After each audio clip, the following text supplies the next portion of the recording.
Meus amigos, senhoras e senhores, estamos iniciando esta entrevista com o pastor Messias Anacleto Rosa.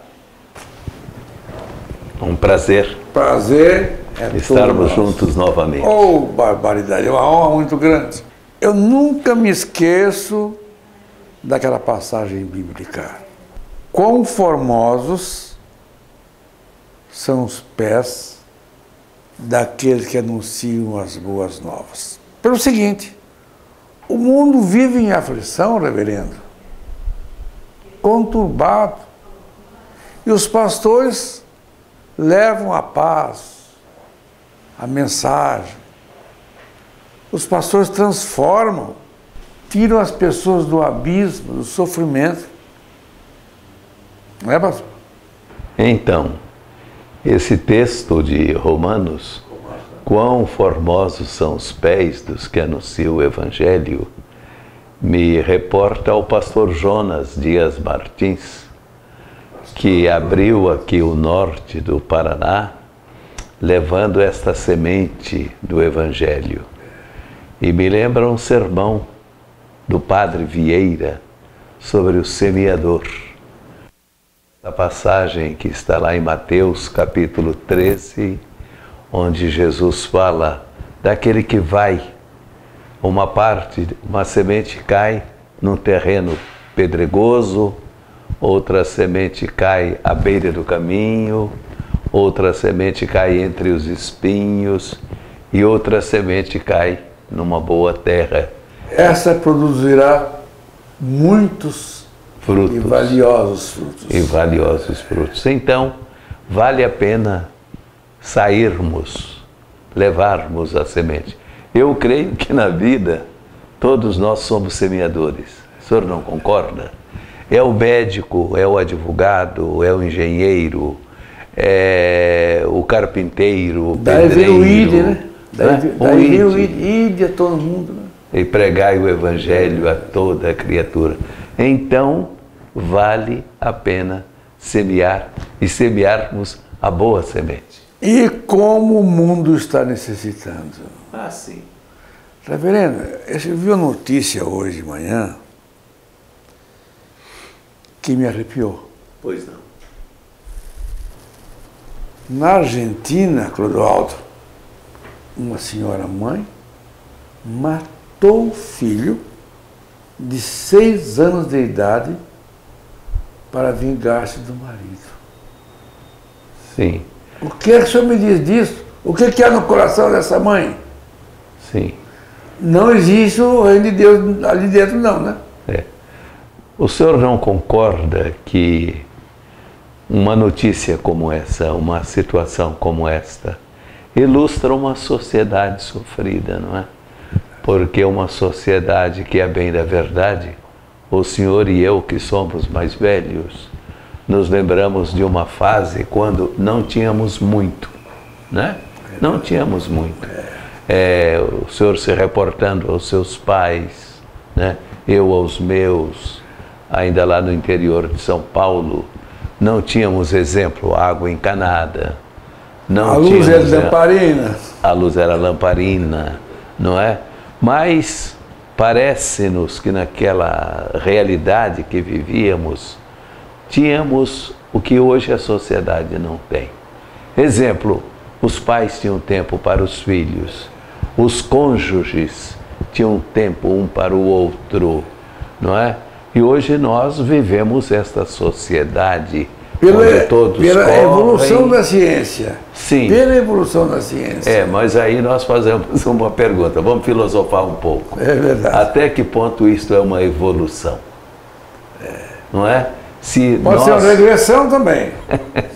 Não é verdade, não é verdade. A bem da verdade, nós vivemos uma sociedade com dias difíceis, com grandes desafios. Já que o senhor está falando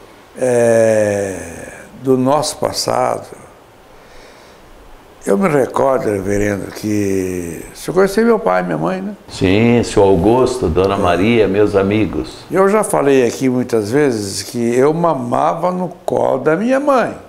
Sim. Lá no estado de São Paulo, porque minha mãe de dieta ia para a igreja e nos levava lá. Mas então, quando o senhor usa a expressão, eu mamava no colo de minha mamãe, ela e o senhor criança estando na igreja, isso significa que na sua tenra idade, o senhor ainda é criança, hoje o senhor está com 83 anos, na sua tenra idade, a sua mãe o levava à igreja.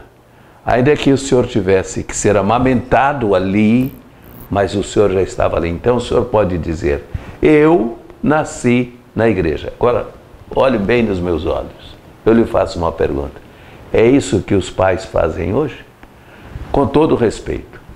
Nós levamos os nossos filhos aqui, ali, nós oferecemos aos nossos filhos o melhor. Eu não estou contestando isso, nem ignorando isso. Mas eu faço uma pergunta. Até que ponto nós, os pais, temos o interesse de levar os nossos filhos a Deus? E a Bíblia, lá em Provérbios 22:6, diz: ensina a criança no caminho que deve andar. Não é no caminho que ela quer andar, doutor. que ela deve andar. É que ela deve. Eu fui capelão de penitenciária, certo? Eu fui capelão de penitenciária. Fiz parte de um conselho penitenciário. Então eu estou falando da minha experiência pessoal. O que falta, doutor Orlando, para nós, está na família, e nós, os pais, nós, os avós, o senhor e eu, que somos vovós, nós temos, completando aqui o pensamento, olha aqui, nós precisamos falar a esta sociedade que está aí, que nós podemos dar tudo aos nossos filhos, doutor Orlando. Mas se nós não colocarmos o temor de Deus no coração dos nossos filhos, nós estamos criando uma geração de coração vazio. Hoje é difícil educar os filhos, porque não é só o pai que educa, não é só a mãe. É a escola, é a sociedade, é a música. O reverendo Jonas dizia, reverendo Jonas, saudosa memória, que a música é a linguagem de Deus. Hoje, não sei se é a linguagem, se é a linguagem de Deus ou se não é, ou se é a linguagem, né? Sim. Mas sabe, doutor Orlando? É difícil educar os filhos hoje, Sim. pelo exemplo da sociedade. Uhum. Mas o lar ainda é o núcleo, é a base, doutor Orlando. Porque a educação, ela está montada na escola, na igreja e na família, nesse tripé. Quantas horas, qual é a carga horária de uma criança na escola durante o ano? Veremos isso depois. Quantas vezes uma criança vai à igreja? Se ela for todos os domingos, exemplo, a missa, a escola dominical, a um culto, ela vai 52 domingos. Vai guardando isso. Agora, o maior tempo desta criança vai ser em casa. Agora eu lhe pergunto, a mãe tem tempo com esta criança? O pai tem tempo com este filho? A família tem o seu encontro? Parece-me que nós já estamos detectando aí, nós já estamos identificando aquilo que vocês chamam de um ponto de estrangulamento na educação e na formação. Porque a escola poderia fazer o seu papel, e eu creio que ela faz. A minha esposa foi professora há muitos anos. A igreja pode cumprir o seu papel, seja a igreja católica, a igreja evangélica, eu creio que ela cumpre, bem ou não, mas ela cumpre. Não é verdade? Tem as aulas de catecismo, as aulas de educação cristã, de formação cristã, graças a Deus. Mas eu pergunto, as famílias oram em casa? As famílias leem a Bíblia em casa? Há o cultivo da vida cristã em casa? A harmonia em casa. Então, porque mas prossigamos é o triângulo. Houve um pastor Ele era um conferencista, me recordo que ele falava, me esqueço o nome dele, o triângulo, né?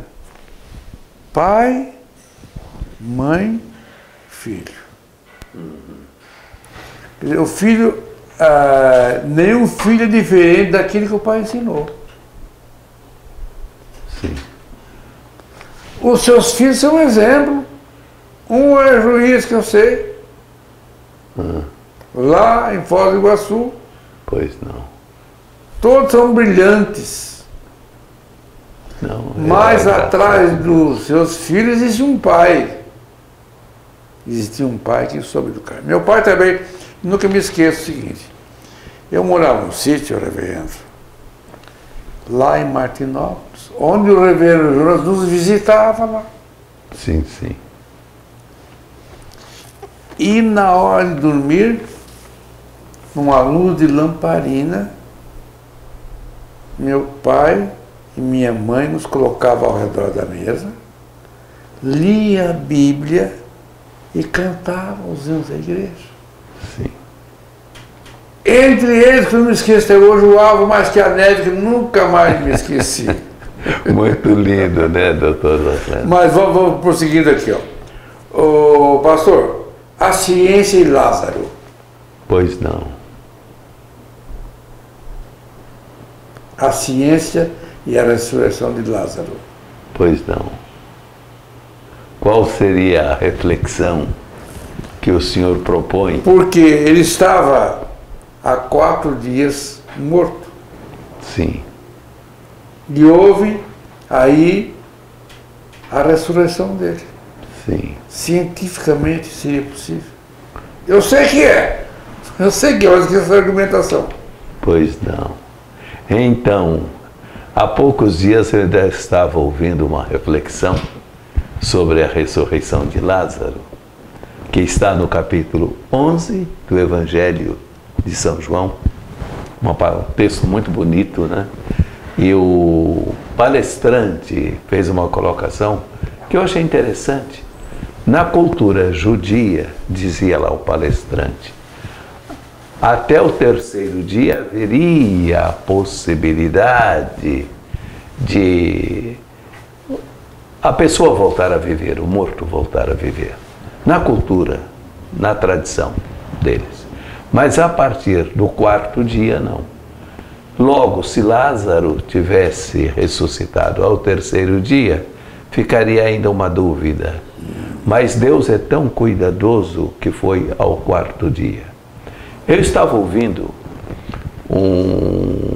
Para mostrar o poder dele. Sim, mas eu estava ouvindo um testemunho que envolvia o Dr. Jatene, uma ilustre figura brasileira, participando de um congresso de médicos, onde tinham representantes de muitos países, juntamente com o Papa, onde a igreja precisava de dados, de informações científicas, dizia o Dr. Jatene, para quando pode se declarar a pessoa cientificamente, no caso, morta.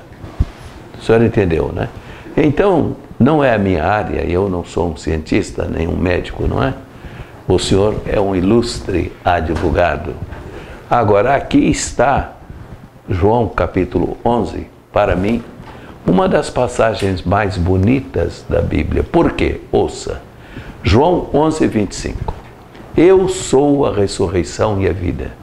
Quem crê em mim, ainda que esteja morto, viverá, e todo aquele que vive e crê em mim, viverá. Sim, agora ouça.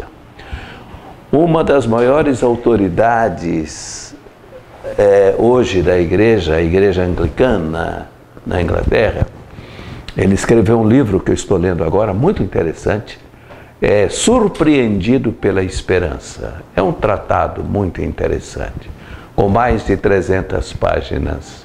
Leia este livro, já traduzido para o português, Surpreendido pela Esperança, onde ele está tratando do tema ressurreição. Nós, cristãos, cremos na ressurreição. Quando nós rezamos ou confessamos o credo, ressuscitou ao terceiro dia, creio na vida eterna. Doutor Orlando, ouça isto. As igrejas precisavam pregar mais sobre a ressurreição. Porque a morte não nos intimida. Porque a morte não é o fim. A morte não é este bicho papão. A palavra de Deus nos diz em João 5,24, quem ouve a minha palavra e crê naquele que me enviou, tem a vida eterna, não entra em juízo, mas passou da morte para a vida.